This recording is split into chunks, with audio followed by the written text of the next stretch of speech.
नमस्कार साथीहरु, useful tips in Nepal च्यानलमा तपाईलाई स्वागत छ। म अजय। करवा एप्लिकेसनमा रहेको रिचार्जेबल क्यूआर टिकटलाई हामीले करवाको बसमा कसरी प्रयोग गर्ने त्यसैको बारेमा यो भिडियो मार्फत जानकारी दिनेछु। कृपया यो भिडियो अन्तिमसम्म हेर्नु होला र म प्रयोग गरेर पनि देखाउने छु।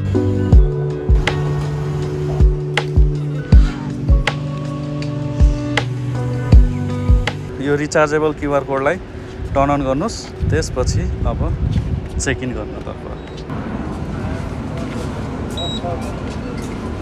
यति गरिसकेपछि तपाईँ चेक इन हुनुभयो र कतिपय व्यक्तिहरू फेरि यो रिचार्जेबल क्यूआर टिकट किन्नलाई अलिकति गाह्रो हुन्छ कि यताउति अलिकति सजिलो छैन कि भन्ने सोचमा हुनुहुन्छ भनेदेखि त्यस्तो नसोच्नुहोस्। रिचार्जेबल क्यूआर टिकट करवा एप्लिकेसन मार्फत किन्नलाई एकदमै सजिलो छ। ख्याल गर्नुहोस्, घरबाट बाहिर निस्किनु भन्दा अगाडि चाहिँ करवा एप एकचोटि खोलेर निस्किनु होला। मतलब इन्टरनेटमै हुँदा एकचोटि खोलेर निस्किनु होला, ताकि अगाडि गएर फेरि लगआउट भएको रहेछ भनेदेखि फेरि तपाईँ बसमा चेक इन हुँदा गाह्रो हुनेछ।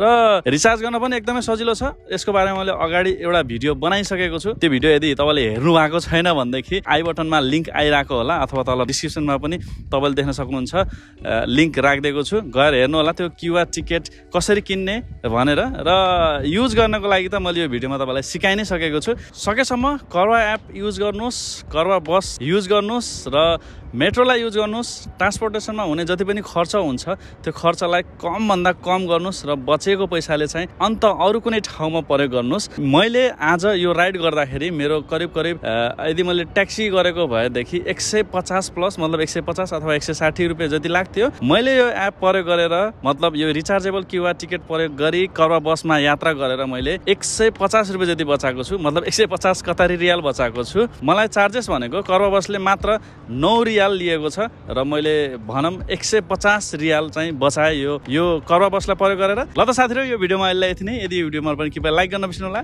र साथै आफ्नो साथीसँग चाहिँ भिडियोलाई सेयर गर्न पनि नबिर्सनु होला। केही सल्लाह सुझावहरू छन् भनेदेखि तल कमेन्ट बक्समा कमेन्ट गरिदिनु होला र युजफुल टिप्स इन नेपाल च्यानललाई चाहिँ सब्स्क्राइब गरिदिनु होला। जय नेपाल, बाइ बाइ।